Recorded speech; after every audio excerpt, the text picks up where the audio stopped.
à tous, bienvenue sur Public Sénat. Ravi de vous retrouver pour une nouvelle semaine dont on va plus loin. Édition spéciale, ce soir on change un peu la structure de l'émission dans moins de 2 heures. Emmanuel Macron tentera de mettre fin à la crise sociale et institutionnelle que traverse le pays depuis le mois de novembre. Il le fera en 2 temps, déclaration à la télévision à 20h tout à l'heure. Vous pourrez d'ailleurs la suivre en direct sur Public Sénat.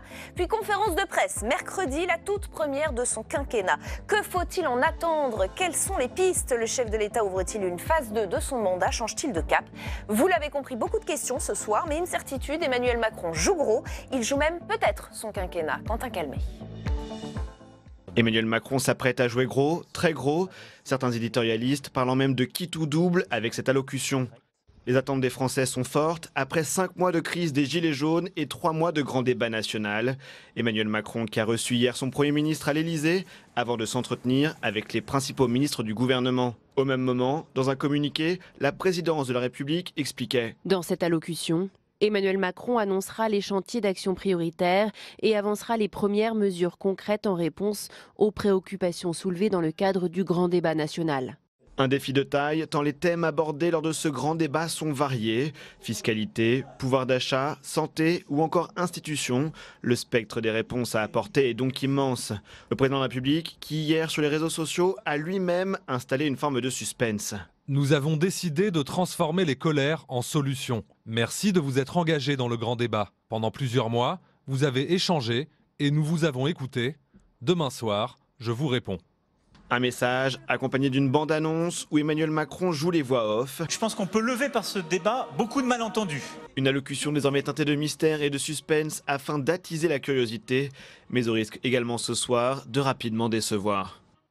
Et avec nous pour cette première partie d'OVPL, Julien Bargeton, bonsoir. Sénateur de La République En Marche de Paris, porte-parole des sénateurs LREM. Rachid Temal, bonsoir. Bonsoir. Sénateur PS du Val d'Oise. Corentin Le Fur, bonsoir. Bonsoir. Adjoint LR au maire d'Aubonne dans le Val d'Oise. Et Florian Philippot, bonsoir. Bonsoir. Député européen, président des Patriotes et tête de liste aux prochaines européennes pour votre parti, les Patriotes. Julien Bargeton, est-ce que pour vous l'intervention du chef de l'État est décisive ce soir? Vous voyez, on a mis Emmanuel Macron à qui tout double. Est-ce que vous avez ce sentiment?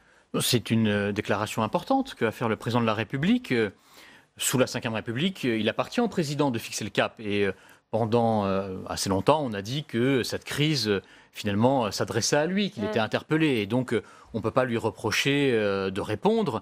Et il y a un peu de répondre aux Français. Non, il n'y a pas de fébrilité. Il faut répondre aux Français et pas qu'aux Gilets jaunes. Vous savez, il y a des gens qui ont décidé d'être déçus par avance. Bon, alors, quoi qu'ils disent, ils disent on va pas être content. Donc c'est une attitude, moi, qui me paraît assez hypocrite et assez paradoxale. Mais et on va voir si c'est l'état d'esprit de nos invités. Je l'entends souvent. Donc il faut faire des réponses à court terme, à moyen terme et à long terme. On le sait. Il y a à la fois des attentes sur le pouvoir d'achat et puis aussi renouer avec le fil du récit national, donner du sens à l'action. Ça, je crois que c'est important. On a écouté l'envie d'une nouvelle respiration démocratique, de plus de démocratie, sous la Ve République, qui est un peu engoncée, qui est un peu dépassée. Il y a une demande de justice territoriale, justice sociale, et puis il y a une demande de simplification, de compréhension, de lisibilité. Donc il va répondre à l'ensemble des questions, il complétera par une conférence de presse pour détailler, je pense, les pistes. Mais moi, je suis très serein, je pense que le président aussi. On est face à un moment important pour le pays et c'est bien normal qu'il réponde pour finalement fixer le cap. Rachid Temal, vous faites partie des déçus d'avance, comme le dit Julien Bargeton? Non, mais ça c'est... Vous lui laissez le bénéfice du doute? Julien Bargeton qui essaie déjà de raconter une histoire. Non, je l'ai entendu souvent. D'abord un élément sur le contexte. Dans aucune démocratie, vous avez un président qui seul va décider seul. Habituellement, il y aurait eu des consultations, des échanges, parce que il y a eu quelques consultations quand même. Oui, avec ses amis à lui. Non, il y a eu le grand débat en l'occurrence. Oui, le grand débat, regardez bien. D'ailleurs, il y a eu toute une polémique sur les remontées et l'interprétation qui est faite. On sort de 3 mois de discussion. Et de 5 mois de crise. Ouais. Et que je pense que le minimum aurait été de réunir aussi les forces syndicales, les politiques et d'échanger avec elles. Ce n'est pas le cas, mais c'est en tout cas la vision qu'a Emmanuel Macron. Deuxième chose, on voit bien que dans la majorité, il y a un débat et on voit bien que le pacte de droite autour de Matignon de Bercy est en train de prendre la main et certains qui venaient de la gauche sont en train d'hurler au loup. Troisième élément, les Français disent... les sondages, quand on regarde sur la suite, ne sont pas très favorables, ils sont même plutôt inquiets. Donc moi, je dis juste, la question, elle est simple ce soir. Est-ce que le président des riches, qui est Emmanuel Macron depuis le début du quinquennat, sera un autre président ou pas à partir du débat?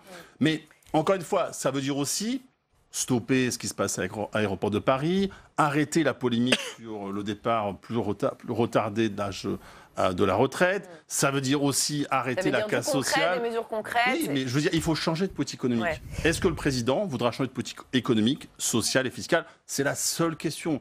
Le reste, c'est de la littérature. Qui tout double, la dernière chance, voilà comment la presse décrit un peu l'enjeu de cette intervention présidentielle. Gérard Larcher, président du Sénat, avec ses propres mots, lance le même avertissement. C'était à lire dans le Figaro de samedi. Voilà ce que nous dit le président du Sénat. Les Français ont besoin de méthode et de rassemblement, d'un nouveau souffle et pas de coups. Il n'aura pas de seconde chance. Corentin Le Fur, vous êtes d'accord? C'est aussi qui tout double, pas de seconde chance pour Emmanuel Macron? Bon, c'est sûr que ce soir, cette intervention est l'aboutissement d'un très long processus. Il était d'ailleurs temps que ça se termine. 12 millions d'euros de frais, de multiples consultations où il a souvent été quand même évoqué le méta, la réflexion, la prospective, mais on ne savait pas trop quel était le cap de manière concrète. Aujourd'hui, on a quand même un pays qui reste dans une situation de grande crise sociale et économique. Il y a deux axes clairement sur lesquels le président de la République est attendu. L'aspect démocratie, refondation de la démocratie institutionnelle, etc. Et puis l'aspect très clairement de pouvoir d'achat, ça a été dit, de justice fiscale. Ça part de là. Hein. Alors ça part de là, et si ça doit un jour se terminer, ça se terminera par là. Maintenant, les deux grandes questions, c'est quelles sont les mesures qui seront faites, puisqu'on a bien compris que d'un point de vue politique, il y a certains caps qu'il ne peut pas franchir. Il est dans une difficulté pour ménager sa gauche et sa droite, l'aile gauche étant quand même largement majoritaire. Et puis surtout, derrière, il y a la soutenabilité de ce qui sera engagé. On a quand même un budget qui, en termes de déficit structurel, a déjà dérapé suite aux 10 milliards de promesses, enfin d'engagement de décembre.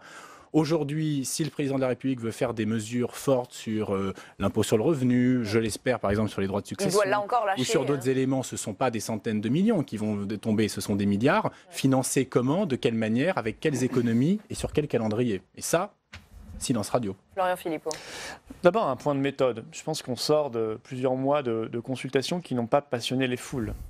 On a même, c'est France Info qui avait sorti cette information selon laquelle les chiffres ont été gonflés par le gouvernement pour faire croire qu'il y avait un peu plus de monde que la réalité dans ce débat. Et ça, je crois que ça doit nous interroger, parce que je crois qu'il y a une soif énorme de démocratie directe dans notre pays. Et un processus référendaire, un référendum, qu'il soit d'initiative présidentielle ou, je l'espère un jour, le plus vite possible, d'initiative citoyenne, crée de toute façon naturellement une campagne, des débats pendant plusieurs semaines ou plusieurs mois, puis un vote. Et un vote motivant, parce qu'on sait qu'on décide vraiment de ce qui va se passer pour le pays. Or, ce n'est pas le cas ici. On a débattu, et c'est pour ça que ça n'a pas passionné les foules. On a eu le sentiment qu'il y avait beaucoup de blabla, et pour rien, pour ce que veut en faire à la fin M. Macron.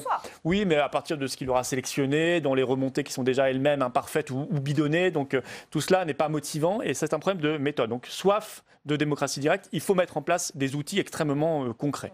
Puis évidemment, ce soir, il faut des annonces concrètes. Sur les salaires et sur les retraites, en premier lieu, sur le pouvoir d'achat. Alors justement... Voilà. Et ça, honnêtement, vous dites on fait partie des déçus. Moi, je ne pourrais pas être déçu parce que je n'ai jamais attendu grand-chose d'un président qui est bloqué dans le système de l'Union européenne. Pour moi, tant qu'on est dans l'Union européenne, de toute façon... que nous avons aux européennes. Oui. C'est un énorme débat que nous avons ensemble. On a un peu l'antithèse entre En Marche et les Patriotes là-dessus. Et c'est vrai que ce débat sur les européennes, il est fondamental. Mais ce n'est pas que les européennes. C'est le débat, si vous voulez, sur est-ce que quand on est dans un système qui vous impose l'austérité, un président de la République a encore le moindre pouvoir? Moi, je pense que non. Avant de parler des européennes, peu de gens savent ce que le président compte annoncer très précisément ce soir, à moins que Julien Bargeton vous en sachiez un petit peu plus et vous nous le direz peut-être. Nous avons quelques pistes, elles ont effectivement filtré dans la presse. Je voudrais qu'on regarde celle qui concerne le pouvoir d'achat des Français, puisque c'est quand même assez essentiel. Baisse de l'impôt sur le revenu, avec un possible ajout de nouvelles tranches d'imposition pour le rendre plus progressif, réindexation des petites retraites sur l'inflation, remise à plat d'une partie des niches fiscales et du changement pour les mères célibataires, avec un système qui leur permettrait de toucher une pension alimentaire qu'elles sont nombreuses à ne pas percevoir. D'abord, Julien Bargeton, est-ce que vous avez des pistes? Est-ce que ce qui est filtré dans la presse vous semble juste et pertinent? Non, il y a un sujet de pouvoir d'achat en France. Il a été clairement posé à l'occasion du mouvement des Gilets jaunes. C'était l'augmentation de la taxe carbone, qui d'ailleurs a été annulée, qui avait déclenché, ça aurait pu être un autre facteur d'ailleurs, parce que on sait bien que la classe moyenne, notamment, a envie de profiter davantage des fruits de son travail, et ça a beaucoup joué. Il y avait beaucoup de femmes seules, isolées, qui étaient sur les ronds-points au début du mouvement. Ça a été noté. Je pense qu'il faut trouver une forme de réponse. C'est vrai que nous avons une difficulté depuis les réformes fiscales, c'est que la classe moyenne rentre vite dans l'impôt sur le revenu, puisque soit vous n'en payez pas, de l'impôt sur le revenu, c'est la majorité des Français. Et puis dès que vous en payez, vous rentrez un peu vite et ça va assez vite les tranches. Donc là, il y a un sujet. Est-ce que le risque, c'est pas le saupoudrage Non, parce que je pense qu'il y aura les deux. Je pense qu'il y aura les deux. Ma conviction, c'est qu'à court terme, c'est la mienne, il faut des réponses sur le pouvoir d'achat. On avait commencé en supprimant les cotisations salariales, maladie et chômage pour les travailleurs, et puis la taxe d'habitation, etc. Donc on avait commencé, il faut amplifier cela. Donc ça, c'est une réponse effectivement à court terme. Et à moyen et long terme, il faut, oui, donner aussi des sujets qui concernent tous les Français, qui les rassemblent autour de la démocratie, qui est un vrai thème. Comment respirer un peu plus, et puis sur la transition écologique, parce que moi je partage pas ce qui a été dit sur le débat. Je pense que ce débat a suscité de l'intérêt chez les Français. Il y a eu beaucoup de contributions. On y a vu des choses intéressantes, notamment sur la transition écologique, qui remontait plus fort que ce qu'on pensait. Et c'est un sujet important. Il faut la rendre conciliable avec le pouvoir d'achat notamment, et sur d'autres sujets, sur l'organisation des services publics. Donc je crois, et on sait bien que le président fera peut-être des annonces sur la fonction publique, etc. Il devra brasser beaucoup de choses, faire le lien entre le court terme et le long terme. C'est le rôle d'un président de la République. Rachid Temal, dans ce qui a filtré dans la presse sur les mesures très très concrètes, je vous l'ai dit, réindexation des petites retraites sur l'inflation, remise à plat d'une partie des niches fiscales, est-ce que ça vous semble aller dans le bon sens? Il en manque beaucoup surtout. D'abord sur l'impôt sur le revenu. Je rappelle qu'un Français sur deux ne paye pas d'impôt sur le revenu. Donc je veux dire, il y a quand même un bout de Français avec qui il faut parler. Je pense que là où j'ai un point de convergence avec M. Bargeton, c'est que je pense qu'il faut plus de tranches. Après, il y a la question des retraites, mais moi je parle de la réindexation de toutes les retraites. Pas des petites retraites. De toutes les retraites. Sur la question de la CSG sur les retraités, il faut aussi revenir sur la hausse qui a été décidée par ce gouvernement. Et puis il y a un élément, c'est la hausse des salaires. Excusez-moi, c'est la hausse des salaires. C'est comme ça que ça marche.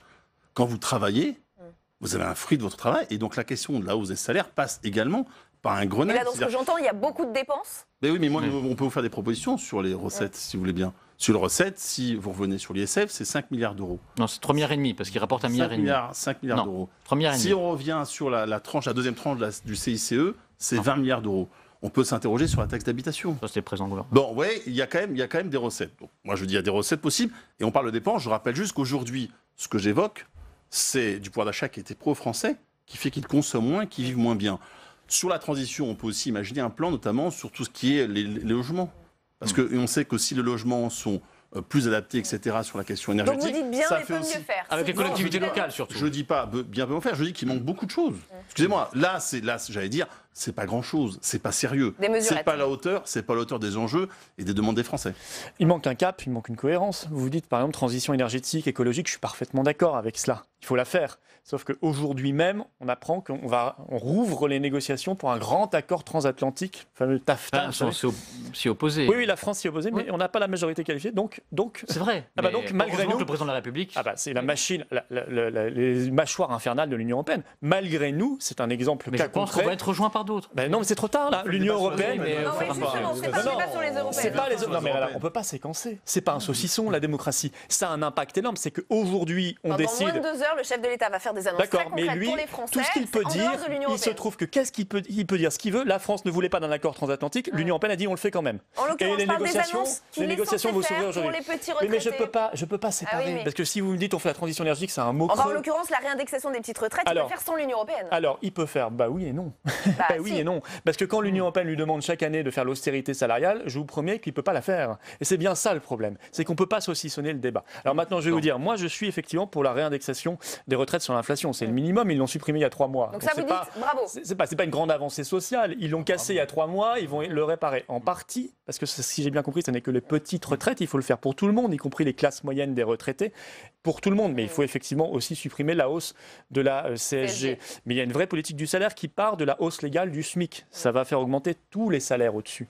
300 € sur le quinquennat. Et mettre en difficulté 300 € d'augmentation du SMIC sur le quinquennat. Non, on ne va pas les mettre en difficulté, les entreprises françaises. Parce que si on leur donnait le patriotisme économique à nos PME françaises, ce que les Canadiens donnent aux entreprises canadiennes, ce que les Américains donnent aux entreprises américaines, ce que les Coréens du Sud donnent aux entreprises coréennes, alors je peux vous assurer que les entreprises françaises, elles seraient beaucoup plus musclées face à la mondialisation. Et par ailleurs, elles pourraient se permettre d'augmenter les salaires et le SMIC. Sur les mesures, enfin dire les potentielles mesures que vous avez annoncées, pour partir du moins polémique, évidemment la réindexation des retraites sur l'inflation, en tout cas des petites retraites, c'est le minimum syndical, puisqu'on sait très bien que les retraités constituent la classe sociologique qui a le plus morflé, vous m'excuserez l'expression, depuis les derniers mois. Sur l'impôt sur le revenu. Alors il y a deux choses. Bien évidemment, nous l'avons dit au niveau des Républicains, nous souhaitions une baisse de 10% de l'impôt sur le revenu pour tout le monde. En ce qui concerne les gestes qui ont été donnés, sur le fond, aspirer à une baisse de l'impôt sur le revenu sur les classes moyennes qui, on le sait, représentent la classe la plus matraquée fiscalement. Très bien. En termes de méthode, je ne suis pas sûr qu'aller plus loin, poursuivre davantage dans le dogme de la progressivité de l'IR, en allant rajouter des tranches. Alors sur le fait, mettre une tranche à 5 et à 10, parce que je crois que ce sont les taux... Pardonnez-moi, mais pour nos de l'impôt sur le revenu, je crois que ce sont des tranches à 5 et à 10 dont il est question, avant la tranche à 14. Je ne suis pas sûr que vouloir aller plus loin en termes techniques sur la progressivité de l'impôt sur le revenu va être très bonne, parce qu'on n'a pas mis le débat sur non seulement l'aboutissement de l'impôt, mais sa philosophie. Faut-il de la proportionnalité, de la progressivité? Je regrette que ce débat n'ait pas été mis.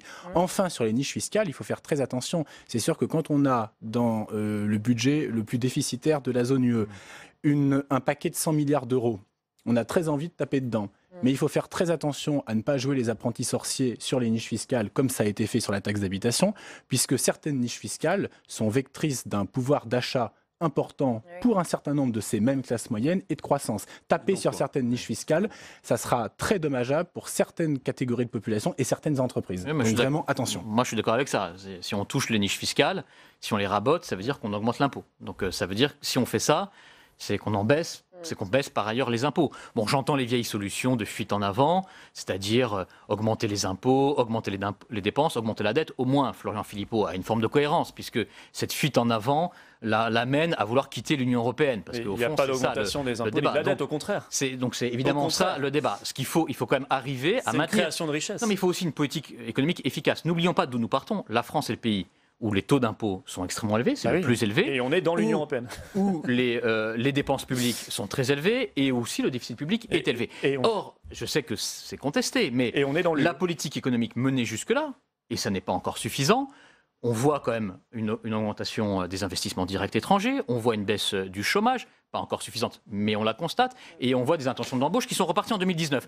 On voit bien que ça n'est évidemment pas suffisant. Non, mais ça n'est pas évidemment suffisant pour encore réparer le pays. Mais en tout cas, moi je crois qu'il faut éviter les solutions démagogiques qui sont des solutions finalement faciles quand on est dans l'opposition, mais où ensuite on fait exactement l'inverse quand on est au pouvoir, que ce soit le LR ou le PS. Que proposez-vous concrètement? Après, il y a une autre option qui est de dire on sort de l'Union européenne. Excusez-moi. Que nous portons. On parle des institutions. Non, mais tout à fait. Mais j'entends bien que en fait, tout ce qu'on vous propose, c'est vieux. C'est des hausses d'impôts. Non, c'est pas des hausses d'impôts. Excusez-moi, c'est pas des hausses d'impôts. Donc vous, en fait, vous proposez quoi? Au bout de 2 ans, le pays est à l'arrêt. Il y a une crise sociale comme jamais. Donc vous ne pouvez pas nous expliquer qu'en fait tout va bien. Bien sûr que non. Mais il y aura des mesures. Donc nous proposons concrètement de pouvoir d'achat. De faire en sorte que les Français augmenter les impôts, retrouver du pouvoir d'achat. Non, écoutez bien, du pouvoir d'achat. C'est ça la différence entre vous et nous. De toute façon, les impôts, vos 3 partis ont augmenté les impôts. Excusez-moi, je termine. Sur les impôts, vos 3 partis ont augmenté les impôts. Sur les impôts, vous avez su les baisser que pour les plus riches. C'est la différence entre vous et nous. Non, les cotisations sociales. Les 3 partis représentés ici ou 2. Parce que les Français ne vous ont jamais choisi.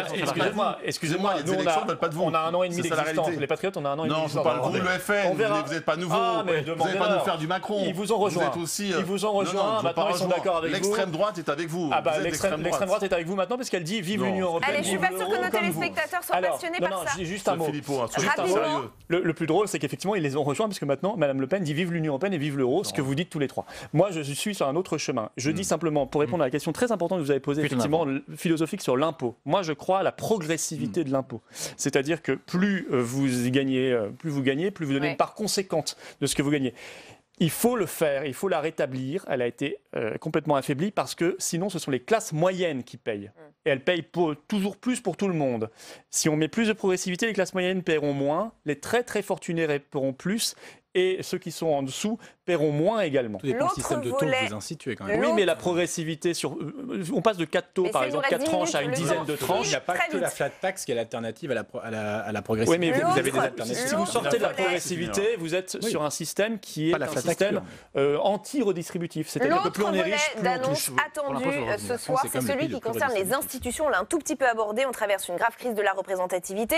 Édouard Philippe parlait lui-même la semaine dernière d'un mur de défiance entre élus et citoyens. Comment Emmanuel Macron compte-t-il les réconcilier? Élément de réponse avec Sandra Serqueira. On en parle après. Sur le plan institutionnel, plusieurs annonces sont attendues.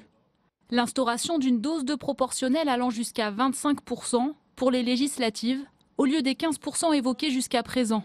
Le tout sans passer par la case de la réforme constitutionnelle.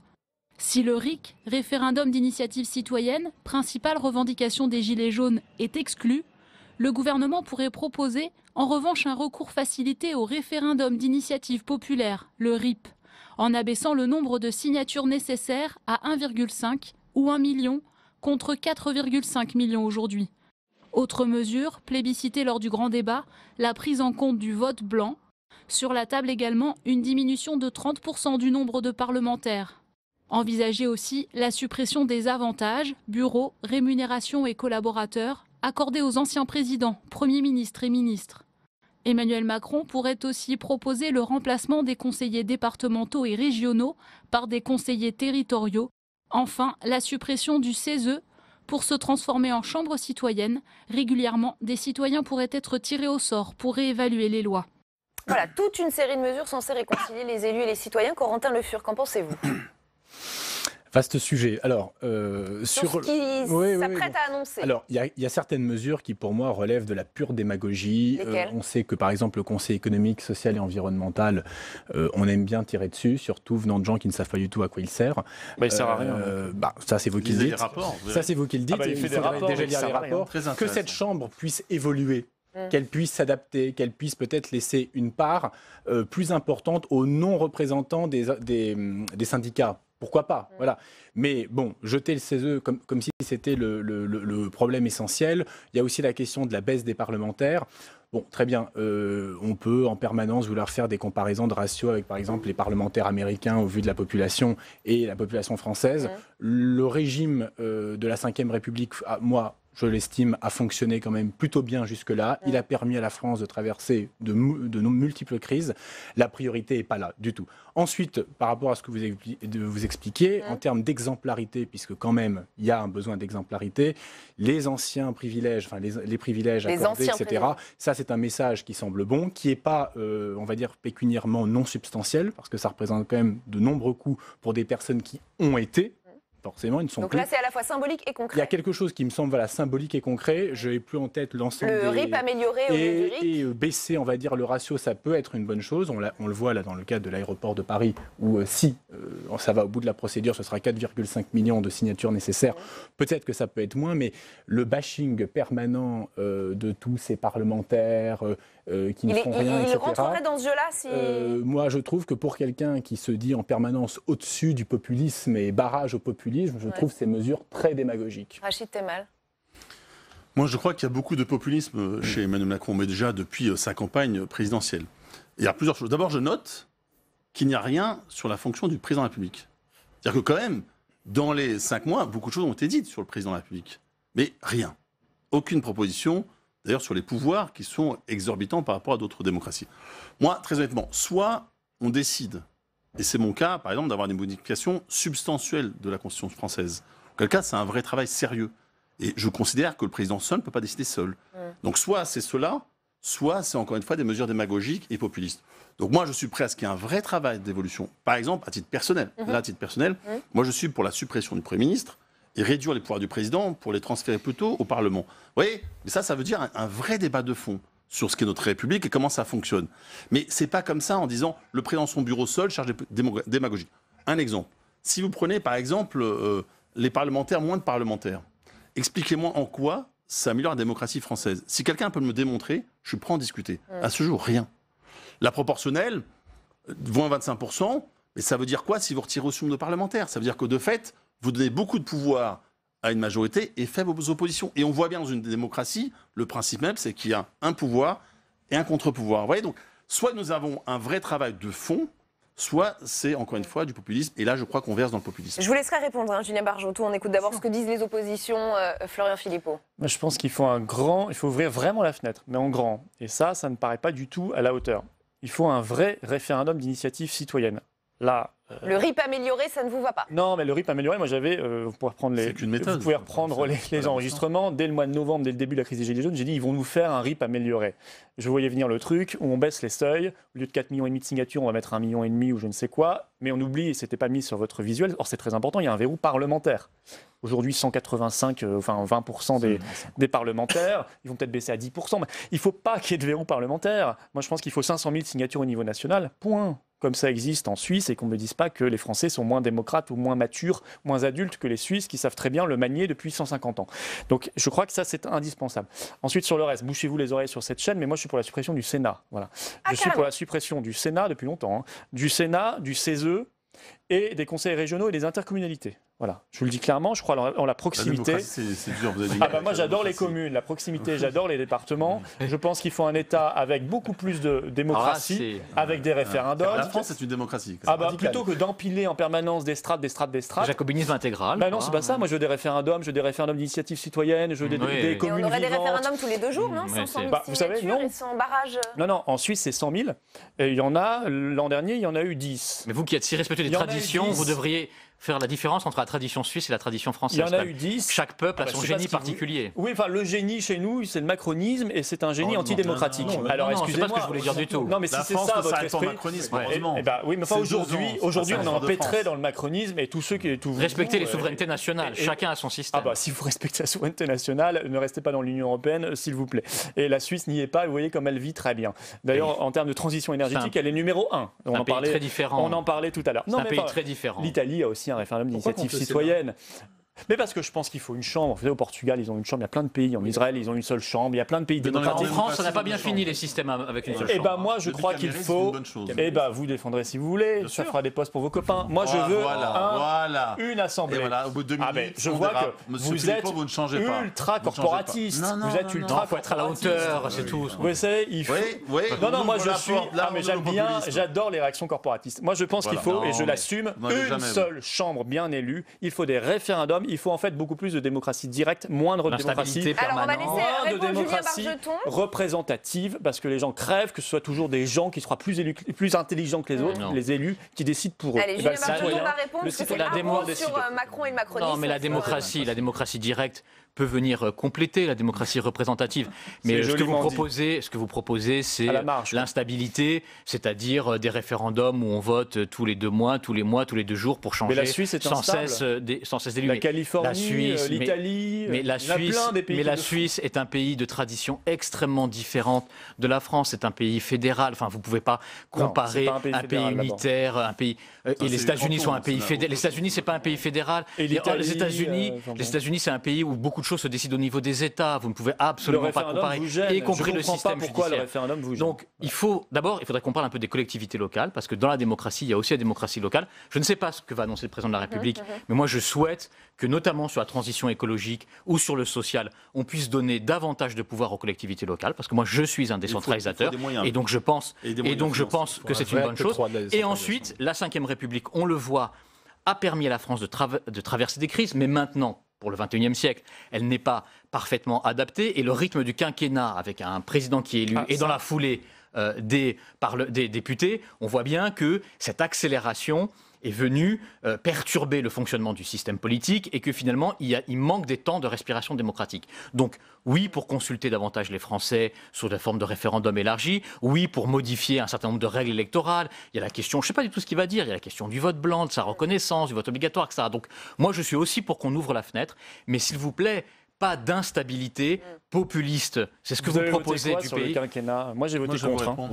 Il y a eu un référendum sur le quinquennat, parce que tout le monde dit aujourd'hui que le quinquennat, c'est pas bien. Moi, j'ai voté contre. Rachid Temal. Il faut être cohérent. Non, mais vous avez raison, c'est une erreur. Mais tout le monde a dit on est contre, mais tout le monde a voté pour. Voilà. Moi, je vais vous dire très honnêtement, j'ai voté contre. Bravo, moi aussi. Alors que ça venait de mon camp. J'ai voté contre et je suis contre l'inversion également du calendrier.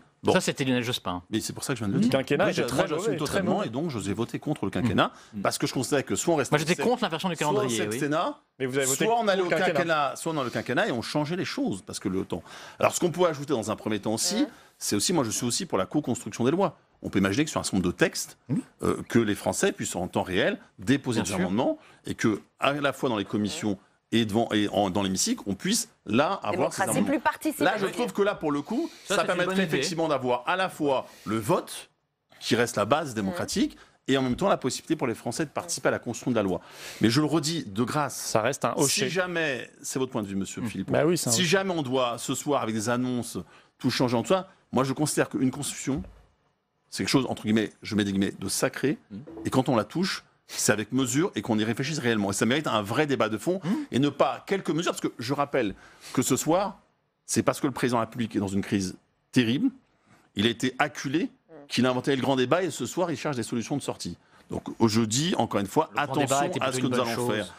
Il est arrivé parce qu'il y avait une situation de crise et le président est engoncé. Il a le mérite de la réaction, dirons-nous. Oui, mais je dis que sur la Constitution, moi je suis pour un vrai débat. Je suis pour un vrai débat sur la Constitution, sérieux, avec tout sur la table. Renouvelons l'expérience du grand débat sur des grandes réformes économiques et sociales. Pourquoi pas aussi? Alors sur les SF, par exemple. Regardez l'exemple. Mais par exemple, sur les SF, c'est plébiscité par les Français. Bizarrement pas dans le grand débat, ça fait un peu tout le monde. Oui, et là, bizarrement, ça dépend de quoi. C'est pas remonté tellement de réunions. Et bizarrement, ça ne sera pas mis en place ce soir. Moi, simplement, sur un aspect dont on a peu parlé, c'est que de toute façon, quelles que soient les mesures qui seront annoncées ce soir, elles ne pourront être soutenables, même si ça ne plaît pas à tout le monde, qu'avec un plan parallèle sérieux de baisse de la dépense publique. On sait très bien que ce pays, pour se relancer, a besoin à peu près sur un quinquennat de faire 80-85 milliards d'économies et d'en réinjecter une bonne trentaine dans notre appareil productif, puisqu'on crève dans ce pays, pas simplement de la dépense publique, mais de la désindustrialisation qui a engendré un chômage de masse. La dépense publique qui permet de financer. Mais il faut dire lesquels. Une fois qu'on a dit ça, les propositions sont beaucoup plus rares. La recherche, elles sont là. Les propositions l'investissement public, sur le désindustrialisation. Merci l'euro. Ça, c'est en généralité. Ce sont des généralités. Moi, c'est plus dur. Merci à vous et réponse dans moins d'1 heure et demie maintenant, puisque le chef de l'État s'exprimera. Merci beaucoup à tous les quatre. Fin de cette première partie. Dans un instant, 4 autres invités vont nous rejoindre sur ce plateau. #OVPL d'ailleurs, si vous souhaitez réagir sur Twitter. On va aborder un angle plus politique. On va s'arrêter sur la bataille qui se joue depuis quelques mois, celle qui oppose l'aile gauche à l'aile droite de la majorité. Emmanuel Macron avait promis la fin de l'ancien monde, la fin des clivages politiques traditionnels. Il voulait du et droite et gauche. Et bien la crise des Gilets jaunes semble avoir fait ressurgir ces oppositions. On en parle avec nos invités, juste après le sujet de Fabien Recker. Notre pays a atteint aujourd'hui une sorte de tolérance fiscale zéro. Nous devons baisser et baisser plus vite les impôts. Baisser les impôts, alpha et oméga des conclusions à tirer du grand débat national, c'est en tout cas l'interprétation très politique qu'en fait l'aile droite de la majorité. Derrière Édouard Philippe, les ministres Bruno Le Maire, Gérald Darmanin et Sébastien Lecornu, tous venus des rangs des Républicains, avancent groupés pour imposer leur ligne dans l'après-grand débat. Réduction des dépenses publiques, voire même recul de l'âge de départ à la retraite. Le fait qu'il ne faut plus augmenter les impôts, fondamentalement, est un des éléments majeurs du grand débat national. Est-ce que pour autant, juste pour terminer là-dessus, les Français nous disent, pour baisser les impôts, creuser la dette, augmenter la dépense publique, on s'en fout, on verra ça plus tard? La réponse est non. Si vous souhaitez que l'on finance l'indépendance, si vous souhaitez peut-être demain encore plus de baisse d'impôts, il n'y a pas beaucoup de solutions, soit on creuse le déficit et la dette, ça nous y refusons, ou alors on travaille plus longtemps. Le ballon d'essai est lâché, alors même que le maintien de l'âge de départ à 62 ans était une promesse de campagne d'Emmanuel Macron. Face à cette offensive, le malaise grandit au sein de l'aile gauche de la majorité, dont fait partie le député marcheur Aurélien Taché. Le report de l'âge légal, c'est autre chose et ça frapperait les travailleurs les plus modestes, ceux qui ont commencé à travailler les plus tôt. Et ça, effectivement, dans ce qui est le spectre de la gauche, c'est quelque chose avec lequel on a un certain nombre de difficultés. Une aile plus sociale qui peine à se faire entendre au gouvernement, faute de poids lourds politiques. Reste à savoir si les arbitrages du président de la République contribueront à inverser le rapport de force pour la seconde partie du quinquennat. Et avec nous pour la seconde partie d'OVPL, Benjamin Morel, bonsoir, bienvenue, docteur en sciences politiques, chercheur, chargé d'enseignement au droit public. Jackie Isabello, bonsoir. Bonsoir. Co-fondateur de Coriolink, spécialiste de communication politique. Et Frédéric Michaud, bonsoir, directeur du département opinion et politique chez Opinionway. Merci à tous les trois d'être ici. Benjamin Morel, est-ce que vous confirmez l'idée selon laquelle Emmanuel Macron serait finalement confronté au retour du vieux clivage droite-gauche qui semble se produire au sein même de la majorité? En grande partie, si vous voulez, quand on prend aujourd'hui la sociologie, le parcours politique plutôt des ministres qui pèsent dans le gouvernement, vous voyez que la droite l'emporte très aisément.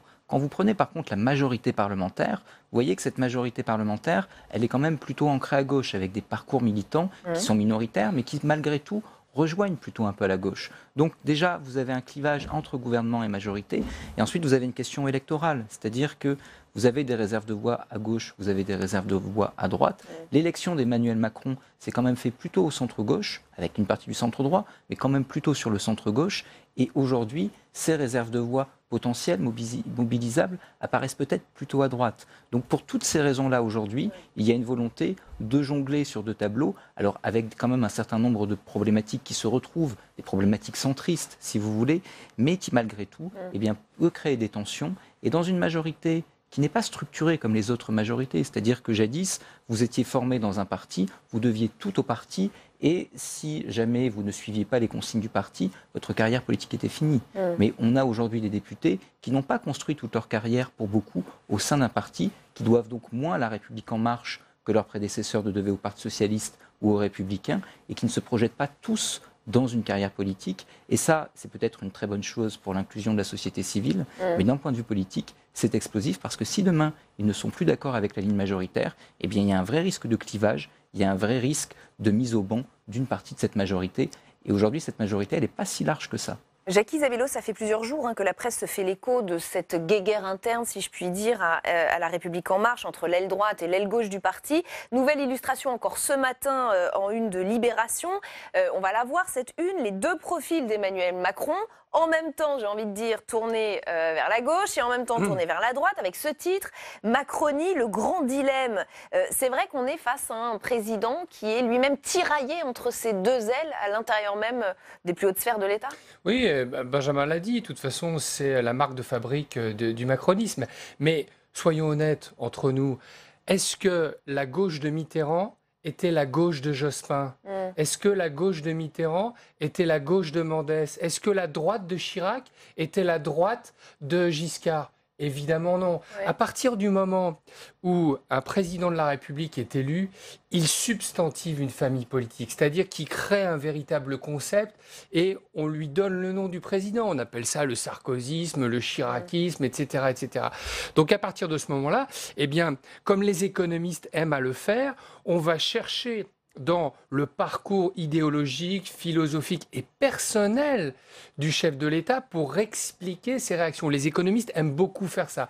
Si vous êtes un fan comme moi de Jean-Marc Daniel, il explique les théories économiques, mais il va toujours chercher dans l'histoire de l'économiste ce qui explique sa personnalité. Donc on retrouve ces aspects-là. Là où c'est intéressant, c'est que il y a en ce moment une phase de lobbying de ces fameux courants qui essayent de s'installer. Et là, ce qui est intéressant, c'est qu'on s'aperçoit que, élu par un électorat plutôt à gauche, eh bien, Emmanuel Macron est en train de voir légèrement basculer l'électorat qui lui est favorable. Et ceux qui sont des vieux briscards, ça fait bizarre de dire ça, de la politique, plutôt les ministres qualifiés de droite, eh bien, ces gens-là, ils essayent d'en profiter. Pourquoi ? Parce qu'ils ont bien compris que si Emmanuel Macron a repris la main pendant le grand débat, c'est parce qu'il a fait une politique qui correspond plutôt à cet électorat-là.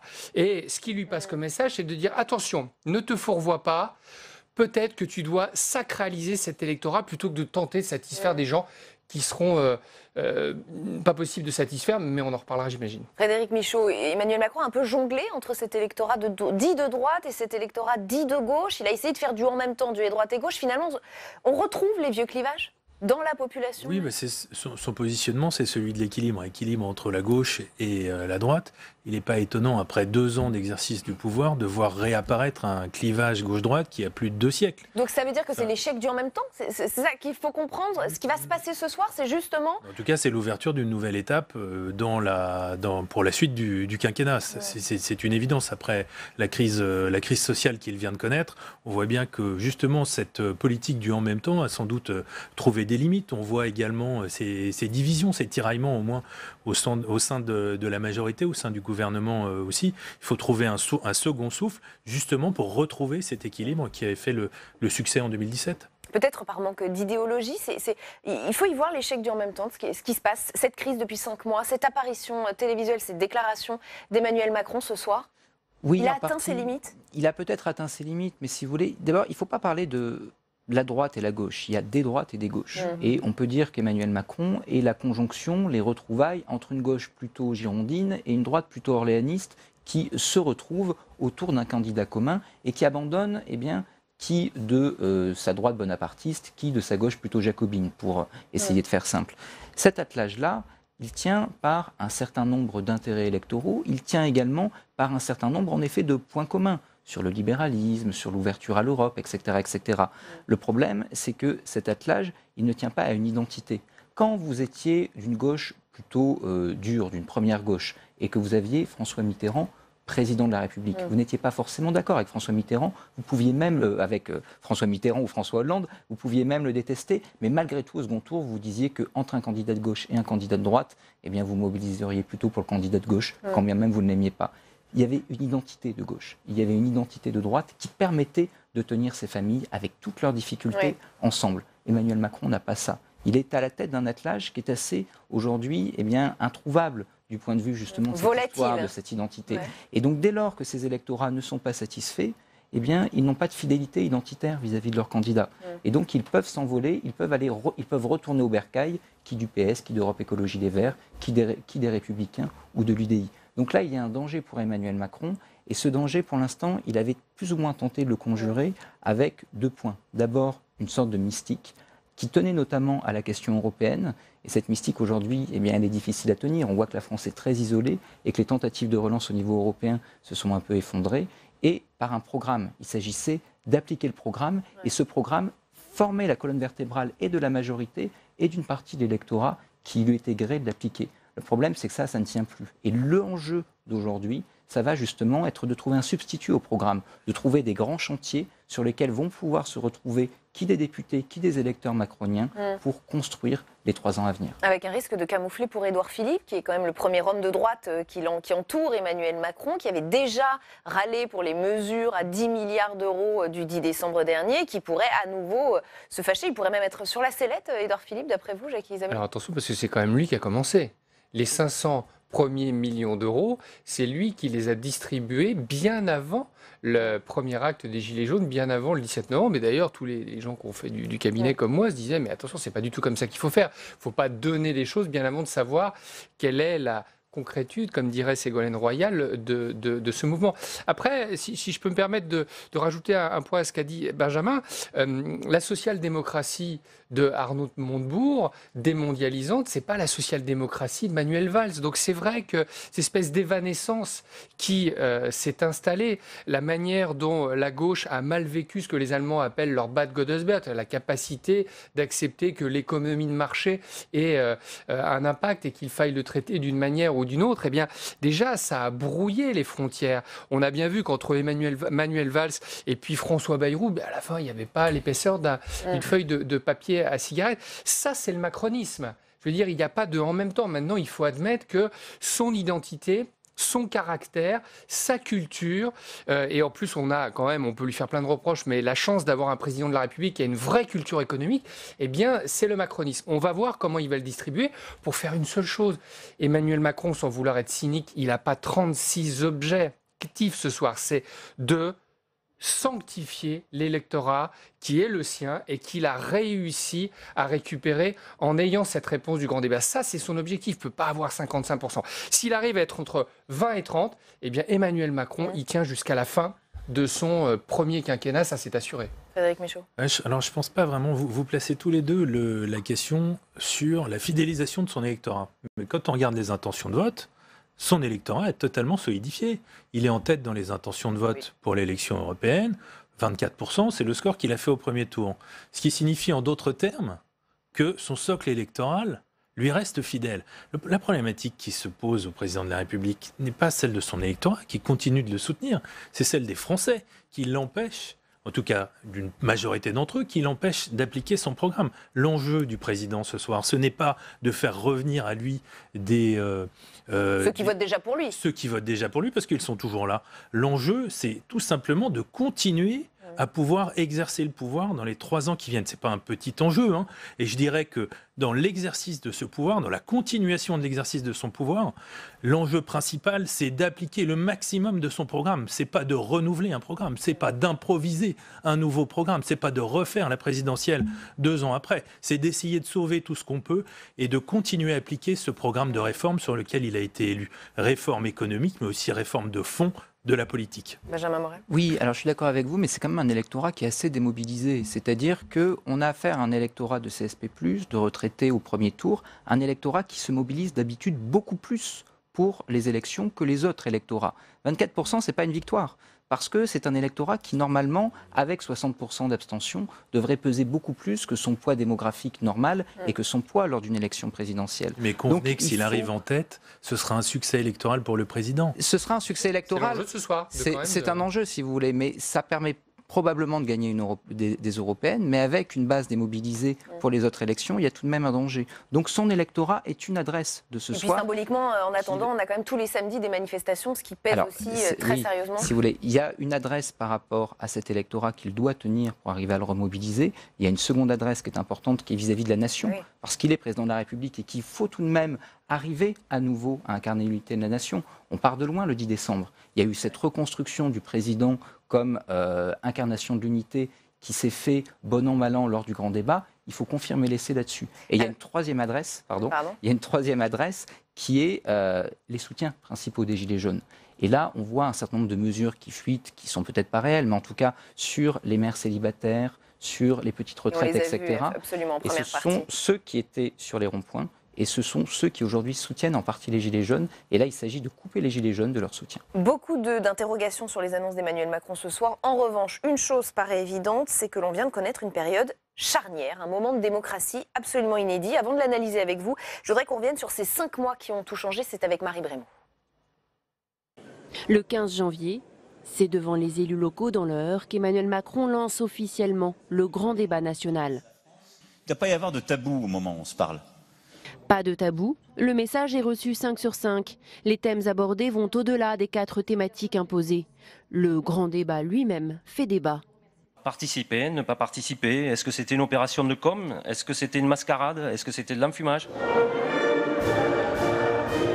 La question se pose tant le président de la République est présent.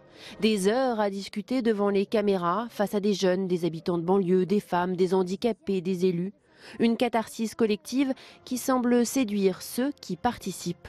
C'est une grande performance ce soir, il répond à tous les sujets comme je l'ai déjà dit. Je suis très content qu'un président de la République s'intéresse à la jeunesse et vienne jusqu'ici pour nous voir.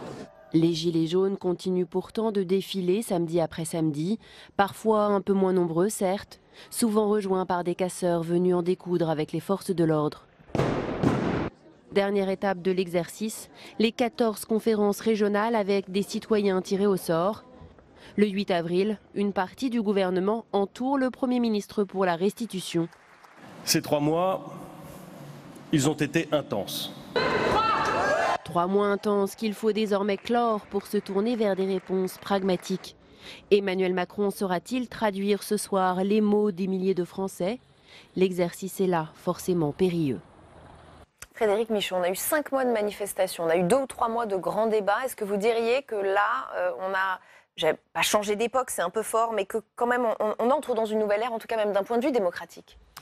Ça, je pourrais répondre plus certainement à votre question demain, en fonction des annonces du président de la République. Non, quoi qu'il arrive, justement. Elle est là aussi, la question. C'est-à-dire qu'on voit bien que l'opinion publique a été très partagée vis-à-vis de ce grand débat. Ouais. Elle y est entrée avec une forme de scepticisme. Elle s'est intéressée à l'exercice. Elle en sort avec une impression peut-être mêlée, à la fois une attente par rapport, par rapport aux annonces du président, mais aussi... pas non plus une projection extrêmement forte dans une révolution intégrale de ce qui pourrait se passer.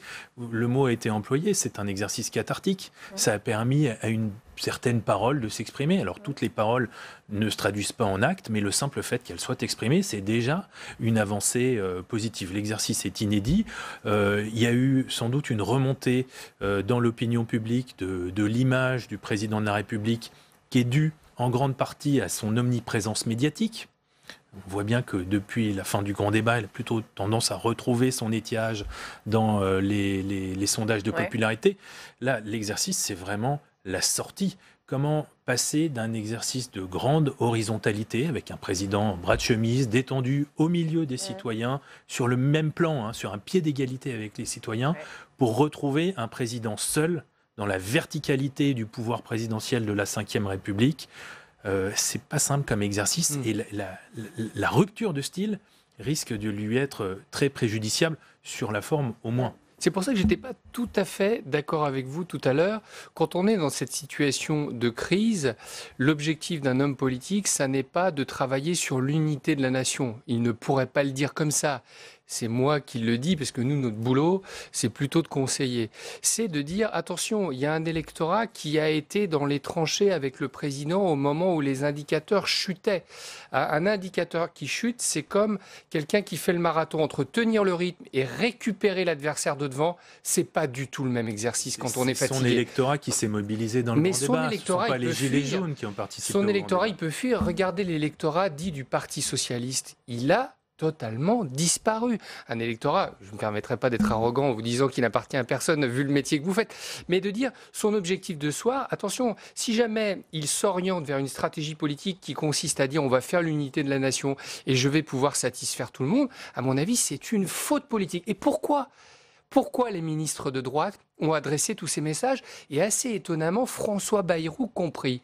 C'est parce que ces gens-là ont dit attention, Monsieur le Président de la République, l'électorat de droite qui est de plus en plus séduit par ce que vous faites, et notamment les anciens fillonistes qui sont pas complètement fixés par François-Xavier Bellamy, eh bien ces gens-là, ils n'attendent pas qu'on distribue de l'argent. Ces gens-là, ils attendent qu'on leur parle dépenses publiques, sujet numéro 1 du grand débat. Et donc, ils doivent faire le choix, est-ce que je les perds en allant un peu partout? Et rappelez-vous, avant, la posture très présidentielle, autoritaire de la fin décembre. Il n'arrêtait pas de s'excuser. Son électorat disait, mais attendez, vous êtes président de la République, vous ne pouvez pas vous excuser en permanence. Et dès lors qu'il a décidé, fin décembre, de réadopter cette posture jupitérienne, autoritaire et propositionnelle avec ce grand débat, eh bien les choses sont reparties. Et ce soir, je pense que politiquement, il faudra qu'il fasse ce choix-là. Et malheureusement, ce n'est pas un choix de cohésion nationale ni d'unité, parce que ce n'est pas le sujet, je pense. Il y a un brouillage, il y a une confusion dans les cibles. À qui s'adresse-t-il? À son électorat. Le sait-il lui-même À la droite. Mais sans doute, oui. Plus largement à l'ensemble des Français. Ouais. Quel est le style? Est-ce qu'on est un président Startup Nation décontracté? Ça fait longtemps qu'il a un peu mis ça de côté. Ou est-ce qu'on retrouve le président de la Ve République dans la ligne de ses augustes prédécesseurs? Tout ça, ça envoie des signaux très contradictoires à l'opinion publique.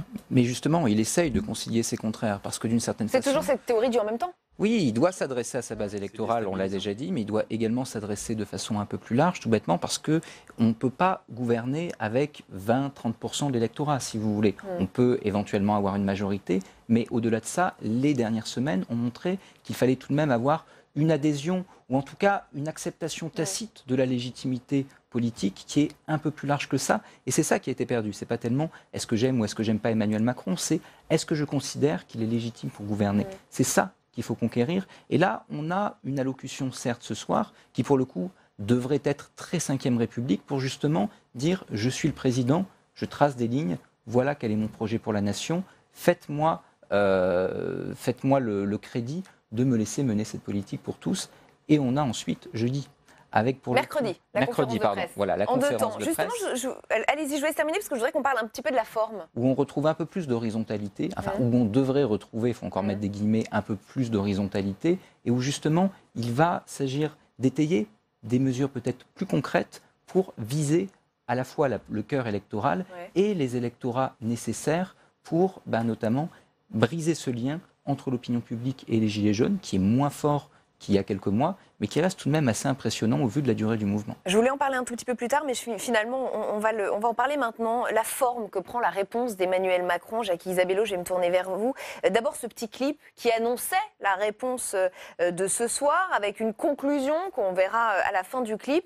Lundi 15 avril à 20h, je vous répond? L'emploi du jeu, d'ailleurs, pose question, j'imagine, vous allez nous le dire. Et puis, il y a eu ce choix de double intervention, déclaration à la télévision, puis conférence de presse. Jackie Isabello, votre avis de spécialiste en communication politique? Alors, je ne suis pas surpris, et la dimension anxiogène qu'essaye d'installer le président de la République, ça fait partie de son pédigré, c'est son ADN. C'est un président entrepreneur, il est parti tout seul, on l'a qualifié de traître, il a construit un mouvement, il a remporté une élection au nez à la barbe de tout le monde, et puis il a eu du mal à trouver des gens. Quand il y a eu une première crise, on s'est aperçu que c'est sa réponse à lui qui finalement a fait basculer les choses, a retourné la situation. Donc il est, quoi qu'on en dise maintenant, l'homme providentiel. Et même si on lui reprochera de trop parler, on veut l'entendre. Et c'est lui qui doit donner. Et ça, c'est admis maintenant. Il n'y a plus de discussion. Au début du quinquennat, on disait « Attention, il faut être jupitérien, il faut pas trop... » Maintenant, c'est fini, ça. Il fait ça, ça ne marche pas, et les gens veulent voir ça. Donc, cette mise en scène et le côté très anxiogène, je vous parle, attention, ce soir, les réponses, c'est le cliffhanger des séries. On a l'impression que Winter is coming. Non, Macron is coming. Enfin, vous voyez, moi, j'ai le cœur qui palpite quand vous me posez la question. Il crée l'événement, après, c'est sûr. Sur la conférence de presse, alors, si je peux me permettre, c'est pas une conférence de presse. C'est la suite et la fin de votre grand débat. Parce que vous ne l'avez pas eu, vous. Tous les publics l'ont eu. Alors les jeunes, les vieux, les élus. Vous dites les journalistes. Les gens. Eh bien évidemment, vous n'avez pas eu votre grand débat, vous. Et il n'y a jamais eu de conférence de presse depuis qu'Emmanuel Macron est président de la République. Donc finalement, c'est assez malin de dire, on conclut. Et puis les journalistes, quand même, qu'on les reçoive. Parce que, vous savez, on connaît... Les journalistes sont objectifs, mais on sait toujours qu'entre l'élève qu'on aime bien et puis celui qu'on n'aime vraiment pas, il y a toujours cette zone un peu de gris. Donc de vous accorder ce grand débat et que vous puissiez aller questionner le président de la République avec le décorum. Qui va poser la première question et qui aura le droit? Voilà, c'est votre grand débat. Et là, ça fait très mise en scène. Hein, comme il est plutôt bon, il va répondre à ces questions-là. Le temps est assez mesuré pour chaque intervention, donc bon voilà, il va pas se faire coincer, mais ça fait partie de cette séquence grand débat. Oui, pardon, Frédéric Michaud. Oui, je pense que c'est plutôt une bonne stratégie. Bon, le fait de dramatiser, effectivement, c'est sa marque de fabrique. Parfois même en versant dans une forme de grandiloquence, mais après tout, c'est le président de la République. C'est quand même dangereux pour lui de faire monter autant les attentes dans l'opinion publique, même s'il y a ce scepticisme. Oui, parce que même son entourage y a que j'évoquais précédemment. Il y a eu une montée, ça peut créer ce risque déceptif dont il est bien conscient. Et puis sur le fait d'avoir une allocution présidentielle très solennelle, suivie 48 heures plus tard d'un exercice qui est inédit pour le président de la République, mais dans lequel il peut, étant donné ce qu'il a démontré dans le cadre du grand débat, sans doute briller. C'est aussi une solution de sécurité pour lui, parce que ça va lui permettre peut-être d'affiner certains points, de voir comment l'opinion publique, à travers les médias, s'exprime demain. Séduction des journalistes. Opération de séduction, évidemment, en direction des journalistes. C'est un point important qui a sans doute été très négligé depuis le début du quinquennat, avec cette communication totalement verrouillée. Donc là, ce dispositif de communication en 2 temps, c'est plutôt une bonne stratégie. Il nous reste 30 secondes pour conclure. Benjamin Morel. Oui, après la question, c'est est-ce qu'il va tout dire ce soir et est-ce qu'il va tout dire mercredi? Parce qu'il ne faut pas oublier qu'il y a d'autres échéances. Il y a le 20 avril avec des mobilisations de gilets jaunes qui vont être très fortes. Et donc, il faut pouvoir éventuellement revenir à la charge derrière. Et il y a également les européennes qui ne sont pas encore tout à fait gagnées pour La République En Marche. S'il y a une défaite, il faut également pouvoir y répondre. Et on va s'arrêter là. Merci infiniment à tous les 3 d'avoir participé au grand débat d'OVPL et non pas pas le grand débat national. Fin donc de cette OVPL spéciale. Mais la programmation spéciale de Public Sénat, elle continue dans un instant. Audition publique, les invités ce soir, 3 têtes de liste aux européennes. Manon Aubry, Jean-Christophe Lagarde, Nicolas Dupont-Aignan. Puis vous pourrez suivre donc cette allocution d'Emmanuel Macron en direct à 20h. Ce sera suivi d'un long débrief sur notre antenne. L'invité de Territoire d'Info demain, c'est Yannick Jadot, candidat pour Europe Écologie Les Verts aux européennes toujours. Très bonne soirée, restez au cœur du débat.